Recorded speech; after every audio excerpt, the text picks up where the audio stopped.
मेरा काम खत्म हो चुका था और मैं वापसी के सफ़र पर था। सफ़र के दौरान मन में एक अजीब सी घबराहट हो रही थी, जैसे कुछ बुरा होने वाला हो। तभी मेरे दोस्त का एक मैसेज आया। उसने मुझे एक वीडियो भेजी थी। मैंने जैसे ही वो वीडियो प्ले की, मेरी दुनिया पलट गई। उस वीडियो में प्रिया थी, वही प्रिया जिसे मैंने अपने दिल का हर कोना सौंप दिया था। और उसके साथ वो लड़का था, उसके हाथ में एक अंगूठी थी और वो प्रिया को प्रपोज कर रहा था। सबसे दर्दनाक बात ये थी कि प्रिया ने उसे हाँ कह दिया।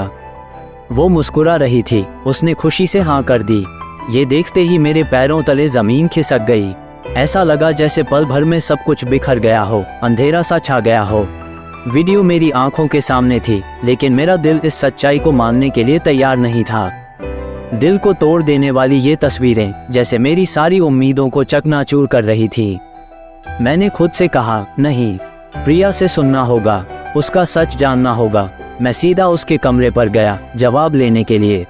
जैसे ही मैं प्रिया के सामने आया, वो मुझे देखकर थोड़ी हैरान थी, लेकिन उसने जल्दी से अपने चेहरे पर एक मुस्कान ला दी, जैसे कुछ हुआ ही न हो।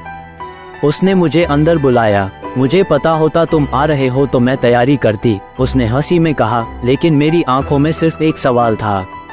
मैं उसकी बातों में नहीं, उसकी आंखों में उस सच को ढूंढ रहा था जो उसने मुझसे छिपा रखा था। मैंने उसका हाथ पकड़ा, उसे बैठाया और धीरे से पूछा, प्रिया, वो लड़का कौन है? उसके चेहरे पर एक पल के लिए डर दिखाई दिया, लेकिन तुरंत उसने अपने जज्बात छिपाने की कोशिश की। अपनी आवाज़ को ऊंचा करते हुए वो चिल्लाने लगी, तुम्हें मुझ पर भरोसा नहीं है क्या? तुम मुझे क्या समझते हो? तुम इतनी छोटी छोटी बातों पर क्यों सोचते हो? मेरी आंखें अब भी उस वीडियो के हर पल को याद कर रही थीं। मैंने अपना फ़ोन निकाला और उसके सामने वही वीडियो प्ले कर दी। कमरे में एक गहरी खामोशी छा गई, जैसे वक्त थम सा गया हो।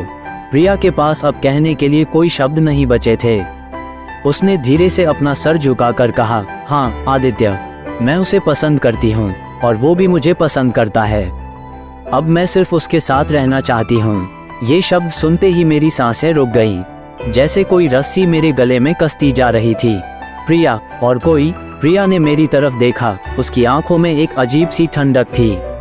तुम मुझे भूल जाओ आदित्य, छोड़ दो मुझे प्लीज़। मैंने अपनी आखिरी कोशिश की। प्रिया, हमारे बीच क्या था? हम रिलेशनशिप में थे ना? एक बार तो बता देती। हमारा ब्रेकअप भी नहीं हुआ था और तुमने ये सब कैसे कर दिया? प्रिया के चेहरे पर न शर्म थी न पछतावा। वो पूरी तरह से अपने फैसले में स्पष्ट थी, जैसे मानो सब पहले से ही तय था। उस वक्त मुझे समझ में आ गया कि ये सब एक धोखा था, एक सपना जो कब का टूट चुका था। उस एक पल ने मेरी पूरी जिंदगी को हिलाकर रख दिया। बिना एक और शब्द कहे मैं उस कमरे से निकल गया। बाहर आकर ऐसा लग रहा था जैसे दिल में एक बहुत बड़ा खालीपन है। दिल टूट रहा था, लेकिन आंखों में आंसू नहीं थे। शायद इसलिए क्योंकि प्यार का ये सच मेरे साथ खेल चुका था और अब बस खाली हाथ रह गया था।